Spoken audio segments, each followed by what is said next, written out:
In the 1970s, a team of Polish archaeologists arrived in Palmyra, Syria, searching for the ruins of an ancient temple.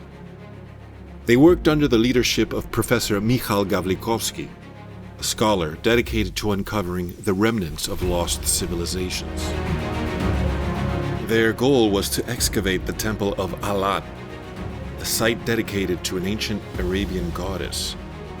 But as they dug through the ruins, they made an unexpected discovery, one that challenged their understanding of the temple's history.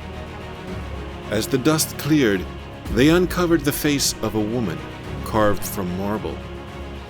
She wore the helmet of a warrior and was clad in armor, yet there was a strange softness to her features.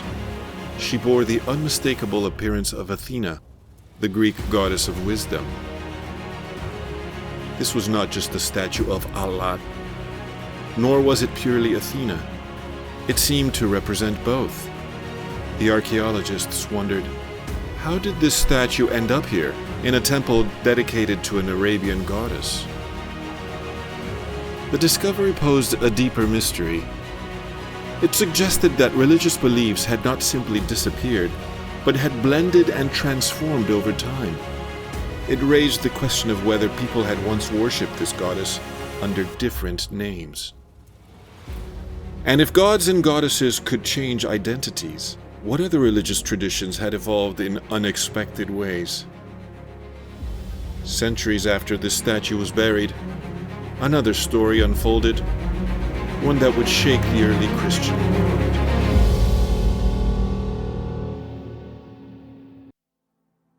In 377 AD, a devoted theologian penned the final words in his monumental work, the Panarion, an encyclopedic defense of the faith against a multitude of heresies.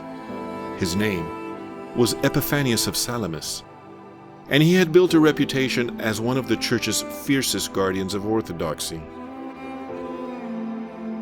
In the final chapters, Epiphanius described a troubling practice that had spread from Thrace and Upper Scythia to Arabia, precisely the regions where the excavations in Palmyra would take place centuries later. He condemned a group of women who were offering sacrificial bread, known as collyrides, on what he called a barber's chair, likely a decorated throne, dedicated not to a pagan goddess, but to Mary, the mother of Jesus.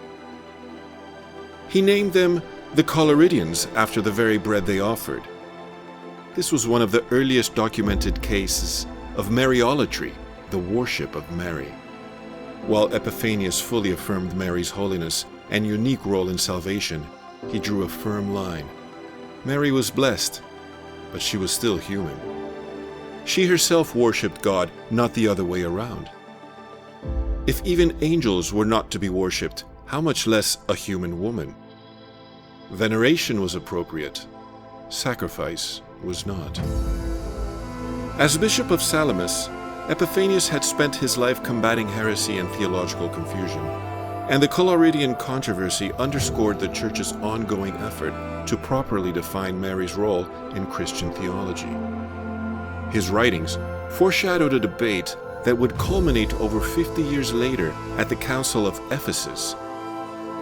There, the Church would officially affirm Mary as Theotokos, Mother of God, not to promote her worship, but to combat another heresy, Nestorianism, which sought to diminish her role in Christ's incarnation. While the Church would continue to honor Mary with the highest form of veneration, hyperdulia, it would always distinguish this from latria, the worship owed to God alone. Clearly, the Collyridian women had fallen for a heretical and disordered understanding of Mary and her role in salvation history.